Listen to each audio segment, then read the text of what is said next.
बात करते हैं चोल वंश के बारे में। यहाँ पे चोल की बात करें तो विजया मालन, यहाँ पर देखिएगा विजयालय इसके क्या थे, संस्थापक थे और आदित्य प्रथम इनके शासक थे। इसने पल्लवों को पराजित कर चोलों की स्वतंत्र स्वतंत्र सत्ता स्थापित की। तो देखिएगा यहाँ पर जो ये आदित्य जी है, तो आदित्य जी ने क्या किया, इन्होंने पल्लवों को पराजित किया और फिर चोलों की स्वतंत्रता सत्ता स्थापित कर दी।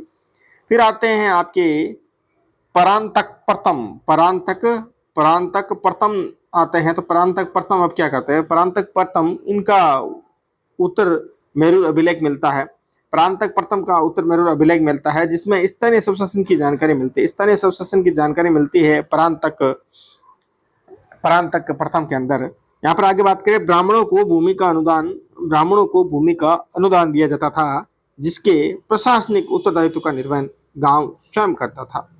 आगे बात करें, गांव को 30 भागों में विभाजित किया था। गांव को कितने भागों में विभाजित किया, 30 भागों में विभाजित किया।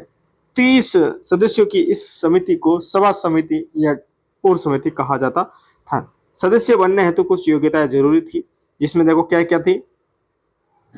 एक तो स्वयं का मकान होना चाहिए और 1.5 एकड़ कम से कम जमीन होनी चाहिए, वेदों का ज्ञान होना चाहिए, आपराधिक प्रवृत्ति नहीं होनी चाहिए, एक सदस्य एक ही बार, ठीक है, लॉटरी का चयन बच्चे करते थे। परांतक द्वितीय इनके समय क्या था, सुंदर चोल के रूप में प्रसिद्ध हुआ। उत्तम चोल की बात करें तो उत्तम चोल इसने चांदी के सिक्के चलाए। फिर अरिमोलीवर्मन उपाधि राज थी, ठीक है। इसने लोहे एवं रक्त की नीति को अपनाया। इसने श्रीलंका के शासक महेंद्र पंचम को पराजित किया है और श्रीलंका की राजधानी अनुराधापुर को तहस नहस कर दिया। किसने कर दिया भाई, ये कर दिया था आपके शासक महेंद्र पंचम ने। इसने उत्तरी श्रीलंका पर अधिकार कर लिया था महेंद्र पंचम ने। इसने एक तो तंजौर में वर्देश्वर मंदिर का निर्माण करवाया जिसे राजेश्वर मंदिर कहा जाता है। ये 1010 में बनकर तैयार हुआ। 2010 में आरबीआई ने 1000 रुपए का सिक्का 2010 में आरबीआई ने 1000 रुपए का सिक्का जारी किया था, ध्यान रखना। राजेश्वर मंदिर अपने विमान के लिए प्रसिद्ध है, शिखर या पिरामिडाकार या अष्ट आकृति। राजेंद्र प्रथम की बात करें 1014 ईस्वी से 1044 ईस्वी, इस वंश का सबसे महान शासक था राजेंद्र प्रथम। इसने अपने पिता की नीति को जारी रखा। इसने महेंद्र पंचम की हत्या कर संपूर्ण श्रीलंका पर अधिकार कर लिया। वाह भाई, इसने यहाँ पर अंडमान और निकोबार द्वीप समूह को जीत लिया। इसने जावा, सुमात्रा या सुदीमन आदि क्षेत्रों को जीत लिया। इसने गंगा नदी तक सभी राज्यों को जीत लिया। पाल वंश के शासक महिपाल को पराजित कर दिया। पाल वंश के शासक महिपाल को पराजित कर दिया। इसने गंगेकोंड की उपाधि धारण की।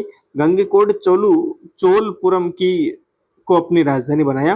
गंगेकोंड चोलेश्वर मंदिर तथा गंगे चोलम तालाब का निर्माण करवाया। राजेंद्र द्वितीय की बात करें, इसका राज्याभिषेक युद्ध के मैदान में हुआ। बिल्कुल, ये पूछ सकते हैं युद्ध के मैदान में चोल वंश के किस शासक का हुआ था वो राज्याभिषेक, तो ये राजेंद्र द्वितीय का। अधि राजेंद्र की बात करें तो जनता ने ही इसकी हत्या कर दी। वाह भाई, ये कैसा शासक हुआ भाई। कुलोतुंग की बात करें, इसने भगवान विष्णु की मूर्ति को समुद्र में फेंकवा दिया। चोल शासकों की विशेषताओं की बात करें, स्थानीय स्वशासन था। बंगाल की खाड़ी को चोलों की झील कहा जाता था। विशाल नौसेना थी। शैव धर्म को संरक्षण मिला था। किस धर्म को, शैव धर्म को संरक्षण मिला था। नटराज की मूर्ति इस समय बनना आरंभ हुई। नटराज की मूर्ति इस समय बनना क्या हुई, आरंभ हुई। राजधानी की बात करें तो तंजौर या तंजापुर थी। और चोलकालीन स्थापत्य कला की बात करें, चोलकालीन स्थापत्य कला की बात करें, 2 प्रकार की कला है, एक तो पल्लव प्रभाव, एक होता है चोल प्रभाव। एक है पल्लव प्रभाव, एक है चोल प्रभाव की बात करते हैं। तो पल्लव प्रभाव की बात करें तो विजयालय यानी नाथमलाई में चोलेश्वर मंदिर का निर्माण हुआ। चोल प्रभाव की बात करें, राजराज या अरिमोलीवर्मन। फिर वर्देश्वर मंदिर तंजौर, ये विशाल विमान के लिए प्रसिद्ध है। साउथ इंडिया का ये टेलेस्ट है, ठीक है। इधर आगे आपके प्रांत तक श्रीनिवास नल्लूर में कोरंगनाथ मंदिर है। इसका 4 मंजिला विमान है। इसमें सरस्वती, माँ दुर्गा व माँ लक्ष्मी की सुंदर तक्षण 3D मूर्तियां मिलती हैं। इधर राजेंद्र प्रथम की बात करें तो गंगेकोंड चोलमपुरम माहेश्वर मंदिर है। ये अन्य प्रसिद्ध मंदिर की बात करें तो एक तो एताश्वर दारासुरम मंदिर है। कंपारेश्वर त्रिभुवन मंदिर है। ये प्रसिद्ध चोल कालिक मंदिर है। आगे बात करते हैं, चौलकालिक मंदिरों से नटराज, शिव, विष्णु एवं अन्य देवी देवताओं की सुंदर मूर्तियां मिलती है। दारासुरम विशाल मूर्तियों का केंद्र था।